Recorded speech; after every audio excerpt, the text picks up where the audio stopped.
High কমোডে দাঁড়িয়ে প্রস্রাব করলে গুনাহ হবে কিনা, মহিলাদের কাজা রোজা রাখার নিয়ম কি, পিরিয়ডের কারণে বা এমনিতেই যে রোজা কাজা হয়ে গিয়েছে আজানের সময় টয়লেট করা যাবে কিনা, এমন হয়ে গেলে করণীয় কি। আসসালামু আলাইকুম ওয়া রাহমাতুল্লাহি ওয়া বারাকাতুহু। প্রিয় দর্শক, মনোযোগ সহকারে ভিডিওটি শেষ পর্যন্ত দেখুন, অন্যথায় কোনো মাসআলায় ভুল বোঝার সম্ভাবনা থাকে। আর সরাসরি কোনো প্রশ্ন করতে বা লিখিত কোনো বিষয়ে সমাধান পেতে ফতোয়া বিভাগে স্ক্রিনে দেওয়া নম্বরে ইমো অথবা হোয়াটসঅ্যাপে যোগাযোগ করবেন। তো আমরা মূল আলোচনায় চলে যাই। সম্মানিত নাজরিন, একটি জরুরি বিষয়, আমরা ঢাকার মিরপুরে শীঘ্রই একটি মাদ্রাসা প্রতিষ্ঠা করতে যাচ্ছি ইনশাআল্লাহ। মাদ্রাসার নাম জামিয়া ইসলামিয়া দারুল হাবিব। মাদ্রাসায় শিশু শ্রেণী থেকে নিয়ে নুরানি বিভাগ, নাজেরা ও হিফজ বিভাগ এবং কিতাব বিভাগ থাকবে ইনশাআল্লাহ, মহিলা ও পুরুষ শাখা। সুতরাং আপনার সন্তানকে ভর্তি করার জন্য যোগাযোগ করতে পারেন এবং দেশ ও প্রবাস থেকে কেউ দান, অনুদান ও সহযোগিতা করতে চাইলে স্ক্রিনে বিকাশ, রকেট, নগদ নাম্বার এবং ব্যাংক অ্যাকাউন্ট দেওয়া আছে, সহযোগিতা করতে পারেন। তো আমরা সরাসরি প্রশ্নের জবাবে চলে যাই। প্রশ্ন ছিল, আজানের সময় টয়লেট করা যাবে কিনা, এমন হয়ে গেলে করণীয় কি। দেখুন, আজানের সময় টয়লেটে যাওয়া অথবা যখন টয়লেটে থাকা অবস্থায় আজান দিয়েছে তখন আপনার করণীয় কি। আসলে আজানের সময় টয়লেটে যাওয়া তো নিষেধ নয়, তবে একটা গুরুত্বপূর্ণ বিষয় ক্ষেত্রে রয়েছে। তো প্রথমত আসলে আজানের সময় টয়লেটে আপনি যদি টয়লেট আসে বা আপনার হাজত জরুরত ছাড়ার প্রয়োজন হয়, তো আজান চলা অবস্থায় আপনি টয়লেটে যেতে পারেন, কোনো বিধি নিষেধ নেই আপনি আজানের পরে যেতে হবে। অথবা আজানের সময় যদি টয়লেটে থাকা অবস্থায় যদি আজান দিয়ে ফেলে তাহলে যে আপনার দ্রুত বের হতে হবে, এই ধরনের কোনো বাধ্যবাধকতা নেই। আপনি আপনার জরুরত সেরে তারপরে বের হন। তবে একটা গুরুত্বপূর্ণ যে বিষয় সেটা হলো, আজানের সময় যেহেতু আজানের জবাব দেওয়ার একটা গুরুত্বপূর্ণ আমল রয়েছে, এটা আপনি টয়লেটে বসে দিতে পারবেন। টয়লেট করা অবস্থা অথবা টয়লেটে থাকা অবস্থায় আপনি আজানের জবাব মুখে উচ্চারণ করে দিতে পারবেন না। মনে মনে চাইলে দিতে পারেন, কিন্তু মুখে উচ্চারণ করে আপনি আজানের জবাব দিতে পারবেন না। সেক্ষেত্রে কেউ যদি আজানের জবাব দিতে চায় এবং তার যদি অত্যন্ত জরুরত প্রয়োজন বা অত্যন্ত প্রয়োজন না হয় টয়লেটে যাওয়ার ব্যাপারে, তো সেক্ষেত্রে টয়লেটে যাওয়ার পূর্বে দেখলো যে আজান দিয়ে দিয়েছে, তো সেক্ষেত্রে একটু অপেক্ষা করে আজানের জবাব দিয়ে আজানের পরে যে দোয়া আছে, আল্লাহুম্মা রাব্বা হাযিহি দাওয়াতিত তাম্মা, এই দোয়াটা পরে তারপরে সে টয়লেটে গেলে সেটা উত্তম। তবে এটা যে করতেই হবে, আজানের সময় টয়লেটে যাওয়াই যাবে না, গেলে গুনাহ হবে, এই ধরনের কোনো বাধ্যবাধকতা নেই। আমরা পরবর্তী প্রশ্নের জবাবে চলে যাই। প্রশ্ন ছিল, মহিলাদের কাজা রোজা রাখার নিয়ম কি, পিরিয়ডের কারণে বা এমনিতেই যে রোজা কাজা হয়ে গিয়েছে। দেখুন, মহিলাদের কাজা রোজা রাখা অত্যন্ত গুরুত্বপূর্ণ একটি আমল। মহিলাদের যে রোজাগুলো কাজা হয়ে গিয়েছে, রমজানে যে রোজাগুলো কাজা হয়ে গিয়েছে, অনেক সময় মা বোনদের মাসিক অথবা পিরিয়ডের কারণে রোজাগুলো সাধারণত কাজা হয়ে যায়। কারণ পিরিয়ডের সময় তো নামাজ পড়া জায়েজ নাই, রোজা রাখা জায়েজ নাই। যদিও নামাজের পরবর্তীতে আর কাজা করতে হয় না, কিন্তু রোজাগুলো অবশ্যই কাজা করতে হবে। এখন সেই কাজা রোজা আপনি কিভাবে রাখবেন। দেখুন, রমজানের পরের মাস হলো শাওয়াল মাস। পূর্বে আলোচনা করেছি যে শাওয়াল মাসের অত্যন্ত গুরুত্বপূর্ণ একটি আমল হলো 6টি রোজা রাখা। শাওয়ালের 6 রোজা, হাদিসের মধ্যে আছে যে ব্যক্তি রমজানের রোজা রাখলো এবং শাওয়াল মাসের 6টি রোজা রাখলো, সে সারা বছর রোজা রাখার সওয়াব লাভ করলো। এই জন্য 6টি শাওয়াল মাসের 6টি রোজা রাখা চাই। তো সেক্ষেত্রে মা বোনদের যাদের পিরিয়ডের কারণে অথবা যে কোনো কারণে আসলে রোজা কাজা হয়ে গেলে, তো সেক্ষেত্রে শাওয়াল মাসে এই রোজাগুলো কাজা করে দিবে। তবে শাওয়াল মাসের জন্য সেই 6 রোজাও আদায় হয়, সেটা লক্ষ্য রাখতে হবে। এখন সেই রোজা কাজা রোজাগুলো আগে রাখবে নাকি শাওয়ালের 6 রোজা আগে রাখবে, এটা ইচ্ছাধিকার। চাইলে কাজা রোজা আগে রাখতে পারে, সেটাও জায়েজ আছে। চাইলে 6 রোজা আগে রাখতে পারে, সেটাও জায়েজ আছে।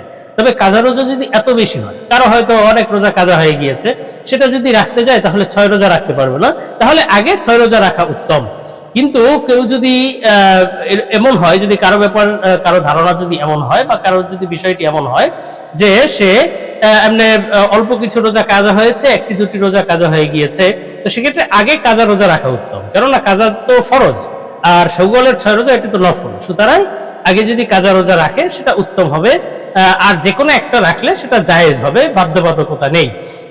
আর মা বোনদের জন্য কাজা রোজা রাখবে যে কোনো সময়, বছরের যে কোনো সময়ই রাখা যেতে পারে। তবে ঈদের দিন, কুরবানির দিন, কুরবানির পরের 3 দিন, এই 5 দিন রোজা রাখা হারাম।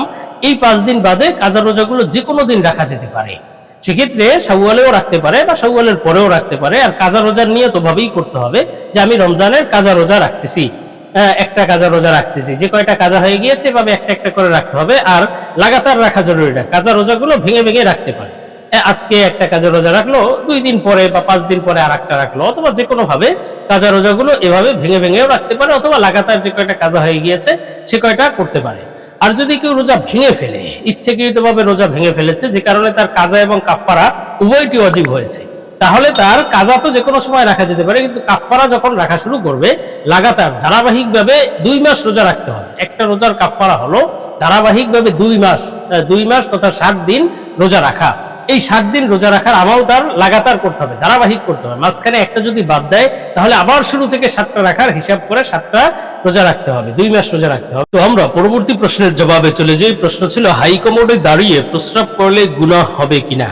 দেখুন, হাই কমোডে দাঁড়িয়ে প্রস্রাব করা অত্যন্ত গুরুত্বপূর্ণ একটি বিষয়। আমাদের বর্তমানে যেই টয়লেটের বা ওয়াশরুমের যে সিস্টেমগুলো, বিশেষভাবে শহর অঞ্চলে অনেক টয়লেট বা অনেক ওয়াশরুম থাকে যেক্ষেত্রে লো কমোডের কোনো ব্যবস্থা থাকে না, শুধুমাত্র হাই কমোড থাকে।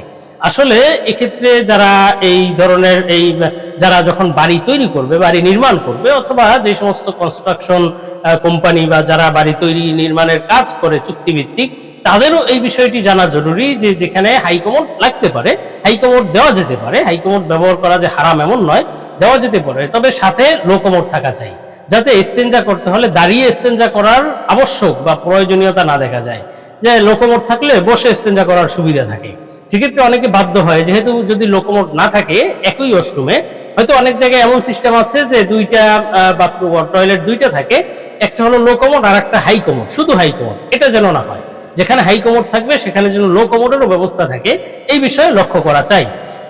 সেক্ষেত্রে দাঁড়িয়ে ইস্তেঞ্জা করার জরুরত হয় না। আর যদি কোথাও এমন হয় যে আপনি কোথাও এমন গিয়েছেন যে ক্ষেত্রে শুধুমাত্র হাই কমোডেরই ব্যবস্থা আছে, লো কমোড নাই, তো আপনি তাও দাঁড়িয়ে ইস্তেঞ্জা করবেন না, কারণ দাঁড়িয়ে ইস্তেঞ্জা করা একটা নিষেধ, মাকরুহ বলা হয়েছে।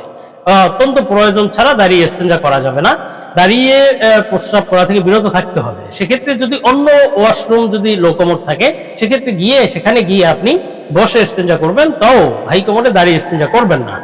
আর যদি এমন কোনো ব্যবস্থাই নেই বা অন্য কোথাও যাওয়ার কোনো সুযোগও নেই লো কমোডে বা বসে ইস্তেঞ্জা করার, তো হাই কমোডেও বসে ইস্তেঞ্জা করার যদি সুযোগ থাকে, অনেক সময় হয় কি হাই কমোডে বিভিন্ন পানি পড়া থাকে, অথবা একটু নোংরা থাকলে ওই যারা ইস্তেঞ্জা করতে যায় তারা বাধ্য হয় অনেকটা বা বেখেয়াল বশত ওই দাঁড়িয়ে ইস্তেঞ্জা করে ফেলে। এটা যেন না হয়, উপায় করে অথবা সুযোগ তৈরি করে ওই পানি মুছে তারপরে বসে ইস্তেঞ্জা করবে, অথবা অন্য কোনো উপায় থাকলে নিচে ফ্লোরে বসে ইস্তেঞ্জা করবে।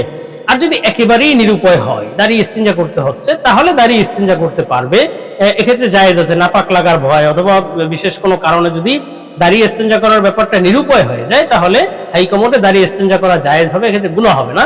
তবে যদি একেবারে নিরুপায় না হয়, কোনো প্রয়োজন ছাড়া দাঁড়িয়ে ইস্তেঞ্জা করা থেকে বিরত থাকতে হবে।